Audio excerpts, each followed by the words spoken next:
School shooting at St. Mary High School leaves one man dead and four others injured. Drunk driver shot dead by the police while T20 World Cup cricket comes to Lauderhill in Florida. This is Undiluted News, Mikey Bones reporting.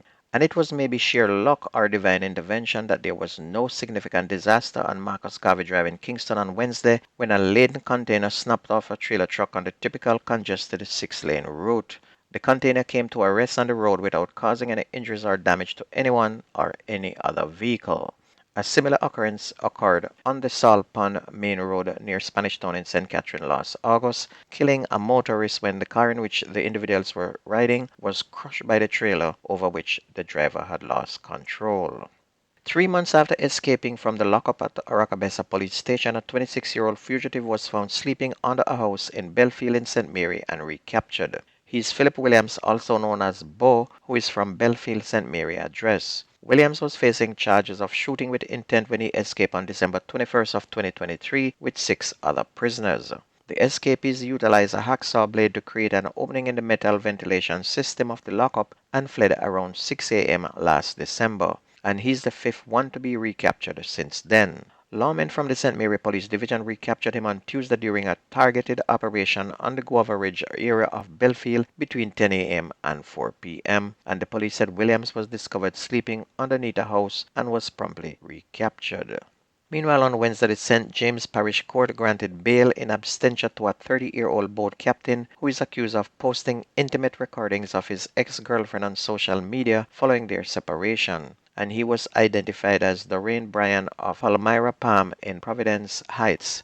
Following a successful application from his attorney Henry McCurdy, who indicated that his client was devastated by the separation, presiding Judge Sasha Marie Smith Ashley granted him $250,000 bail in absentia. 2 sureties will be needed to secure the bail. Bryan's bail term include reporting to a specific police station on specified days of the week and having no contact with the complainant. Reports are that an intimate relationship between Bryan and the woman ended in February.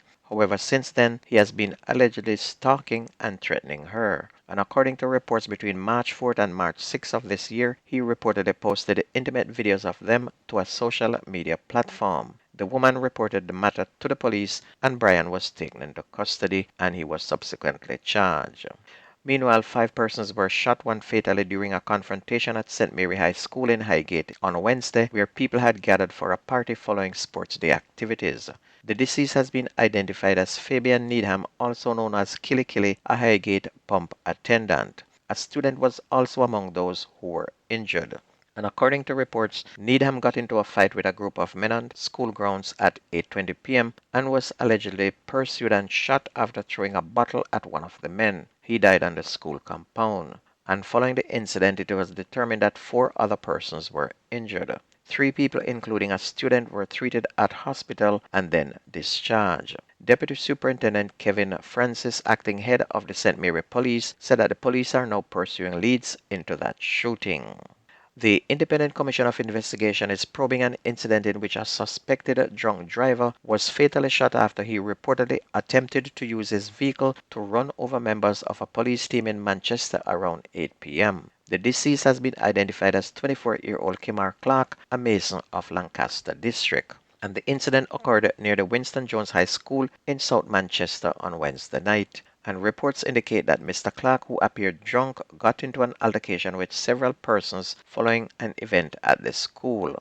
And in a rage, he used his car to mow down a 25-year-old man and a 16-year-old boy. He also damaged 2 motorcycles in the process. And it's reported that police tried to stop Clark as he attempted to flee the scene. But in response, Clark threateningly drove the vehicle towards the officers, forcing an off-duty policeman to take evasive action, shooting him in the process. And residents on Thursday morning mounted several roadblocks decrying the fatal shooting.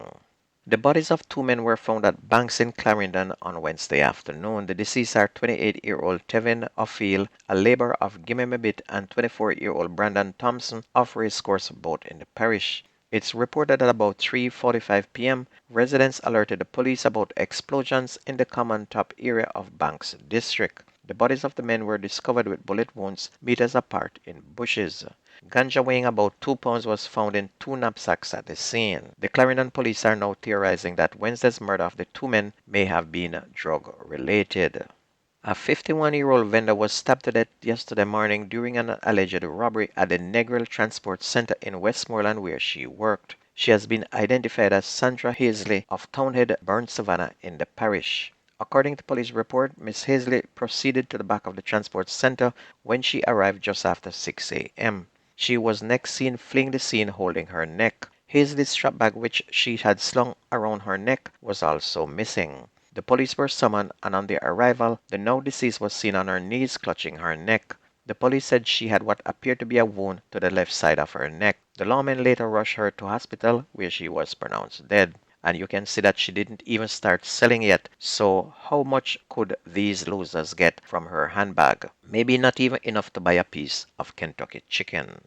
On to sports. Former West Indies cricket sensation Chris Gayle has joined up with ICC T20 World Cup organizers in Florida and Lauderhill Commissioner Denise Grant to act as the cricket ambassador for the ICC T20 Men's World Cup, which will take place in June. Grant was thrilled that Broward County had been picked as a host city and expressed enthusiasm for working with Gayle, who provides star power to the tournament's promotion. Grant, who is of Jamaican origin and moved to the United States when she was 9 years old, is especially excited to have Gayle as the tournament's ambassador. Gayle thanked the ICC for selecting him as their ambassador. Meanwhile, Premier League continues this Sunday with a battle of survival for some and a battle of who will be left in the top 6.